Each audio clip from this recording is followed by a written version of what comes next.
आइए अब चलते हैं श्रीमद् भागवत गीता के त्रयोदशों अध्याय पे, जो कि है श्री भगवानुवाच, अर्थात ज्ञान सहित क्षेत्र क्षेत्रज्ञ का विषय। यह वीडियो शुरू करने से पहले आप सभी से अनुरोध है कि कृपया इस वीडियो को अंत तक ज़रूर देखें और इस चैनल को लाइक, शेयर और सब्सक्राइब ज़रूर करें। धन्यवाद।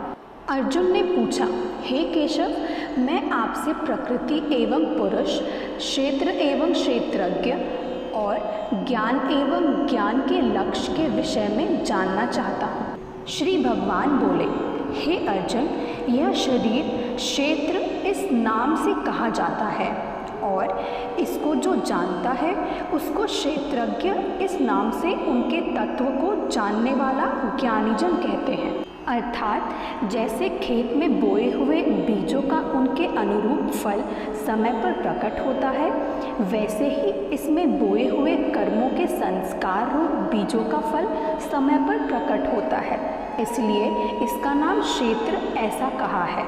हे अर्जुन, तू सब क्षेत्रों में क्षेत्रज्ञ अर्थात जीवात्मा भी मुझे ही जान और क्षेत्र क्षेत्रज्ञ को अर्थात विकार सहित प्रकृति और पुरुष का जो तत्व से जानना है वह ज्ञान है, ऐसा मेरा मत है।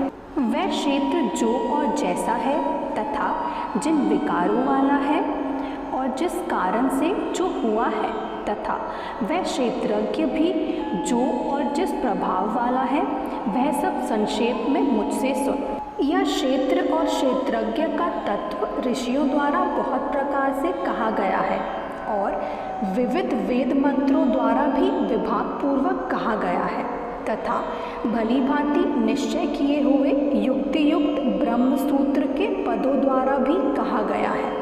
5 महाभूत, अहंकार, बुद्धि और मूल प्रकृति भी तथा 10 इंद्रियां, 1 मन और 5 इंद्रियों के विषय अर्थात शब्द, स्पर्श, रूप, रस और गंध तथा इच्छा, द्वेष, सुख, दुख, स्थूल देह का पांडु, चेतन, इस प्रकार विकारों के सहित यह क्षेत्र संक्षेप में कहा गया।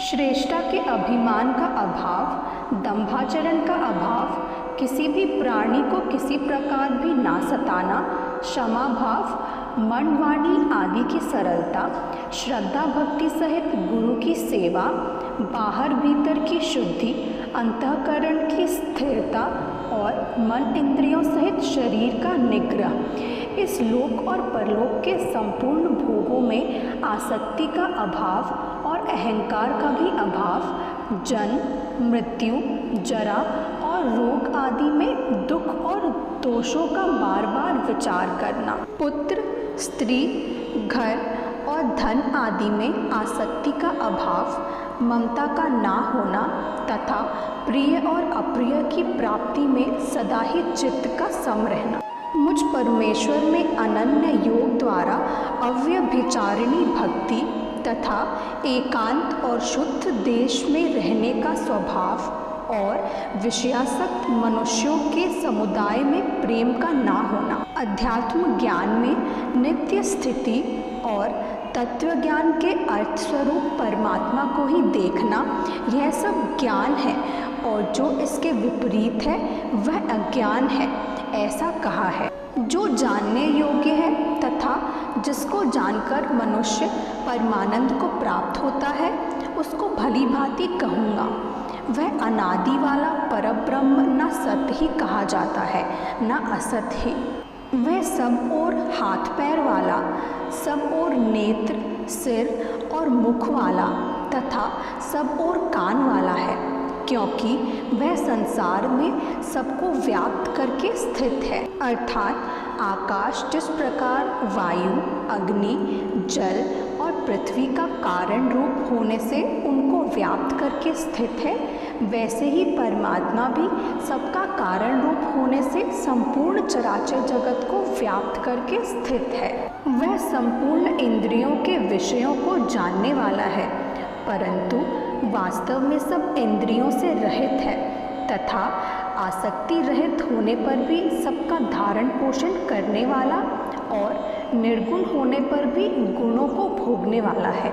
वह चराचर सब भूतों के बाहर भीतर परिपूर्ण है और चर अचर भी वही है, और वह सूक्ष्म होने से अविज्ञेय है तथा अति समीप में और दूर में भी स्थित वही है। अर्थात जैसे सूर्य की किरणों में स्थित हुआ जल सूक्ष्म होने से साधारण मनुष्यों के जानने में नहीं आता है, वैसे ही सर्वव्यापी परमात्मा भी सूक्ष्म होने से साधारण मनुष्यों के जानने में नहीं आता है। वह परमात्मा सर्वत्र परिपूर्ण और सबका आत्मा होने से अत्यंत समीप है।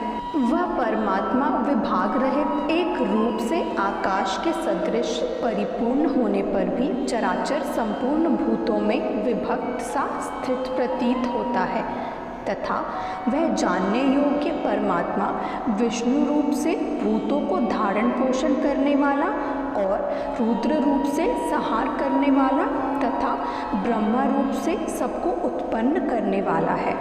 वह परब्रह्म ज्योतियों का भी ज्योति एवं माया से अत्यंत परे कहा जाता है। वह परमात्मा बोध स्वरूप जानने के योग्य एवं तत्वज्ञान से प्राप्त करने योग्य है और सबके हृदय में विशेष रूप से स्थित है। इस प्रकार क्षेत्र तथा ज्ञान और जानने योग्य परमात्मा का स्वरूप संक्षेप में कहा गया। मेरा भक्त इसको तत्व से जानकर मेरे स्वरूप को प्राप्त होता है। प्रकृति और पुरुष इन दोनों को ही तू अनादि जान और रोग द्वेषादि विकारों को तथा त्रिगुणात्मक संपूर्ण पदार्थों को भी प्रकृति से ही उत्पन्न जान। कार्य और करण को उत्पन्न करने में हेतु प्रकृति कही जाती है और जीवात्मा सुख दुखों के भोक्तपन में अर्थात भोगने में हेतु कहा जाता है। प्रकृति में स्थित ही पुरुष प्रकृति से उत्पन्न त्रिगुणात्मक पदार्थों को भोगता है और इन गुणों का संग ही इस जीवात्मा के अच्छी बुरी योनियों में जन्म लेने का कारण है। इस देह में स्थित यह आत्मा वास्तव में परमात्मा ही है। वह साक्षी होने से उपद्रष्टा और यथार्थ सम्मति देने वाला होने से अनुमंता, सबका धारण पोषण करने वाला होने से भर्ता, जीव रूप से भोक्ता, ब्रह्मा आदि का भी स्वामी होने से महेश्वर और शुद्ध सच्चिदानंद घन होने से परमात्मा ऐसा कहा गया है। इस प्रकार पुरुष को और गुणों के सहित प्रकृति को जो मनुष्य तत्व से जानता है वह सब प्रकार से कर्तव्य कर्म करता हुआ भी फिर नहीं जन्मता।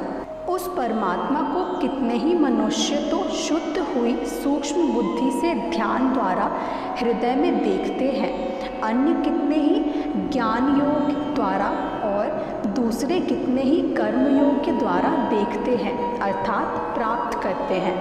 परंतु इनसे दूसरे अर्थात जो मंद बुद्धि वाले पुरुष हैं वे इस प्रकार ना जानते हुए दूसरों से अर्थात तत्व के जानने वाले पुरुष से सुनकर ही तदनुसार उपासना करते हैं और वे श्रवण परायण पुरुष भी मृत्यु रूप संसार सागर को निसंदेह तर जाते हैं। हे अर्जुन, यावन मात्र जितने भी स्थावर जंगम प्राणी उत्पन्न होते हैं उन सबको तो क्षेत्र और क्षेत्रज्ञ के संयोग से ही उत्पन्न जान। जो पुरुष नष्ट होते हुए सब चराचर भूतों में परमेश्वर को नाशरहित और संभाव से स्थित देखता है वही यथार्थ देखता है, क्योंकि जो पुरुष सब में संभाव से स्थित परमेश्वर को समान देखता हुआ अपने द्वारा अपने को नष्ट नहीं करता, इससे वह परम गति को प्राप्त होता है। और जो पुरुष संपूर्ण कर्मों को सब प्रकार से प्रकृति द्वारा ही किए जाते हुए देखता है और आत्मा को आकर्ता देखता है वही यथार्थ देखता है। जिस क्षण यह पुरुष भूतों के पृथक पृथक भाव को एक परमात्मा में ही स्थित तथा उस परमात्मा से ही संपूर्ण भूतों का विस्तार देखता है, उसी क्षण वह सच्चिदानंद घन ब्रह्म को प्राप्त हो जाता है। हे अर्जुन, अनादि होने से और निर्गुण होने से यह अविनाशी परमात्मा शरीर में स्थित होने पर भी वास्तव में ना तो कुछ करता है और ना लिप्त ही होता है। जिस प्रकार सर्वत्र व्याप्त आकाश सूक्ष्म होने के कारण लिप्त नहीं होता, वैसे ही देह में सर्वत्र स्थित आत्मा निर्गुण होने के कारण देह के गुणों से लिप्त नहीं होता। हे अर्जुन, जिस प्रकार एक ही सूर्य इस संपूर्ण ब्रह्मांड को प्रकाशित करता है, उसी प्रकार एक ही आत्मा संपूर्ण क्षेत्र को प्रकाशित करता है। इस प्रकार क्षेत्र और क्षेत्रज्ञ के भेद को तथा कार्य सहित प्रकृति से मुक्त होने को जो पुरुष ज्ञान नेत्रों द्वारा तत्व से जानते हैं, वे महाजन परम ब्रह्म परमात्मा को प्राप्त होते हैं। इसी से श्रीमद् भागवत गीता की त्रयोदशों अध्याय की समाप्ति होती है। आशा करती हूँ कि यह वीडियो आप सभी को पसंद आया होगा। कृपया करके इस चैनल को लाइक, शेयर और सब्सक्राइब ज़रूर करें। धन्यवाद।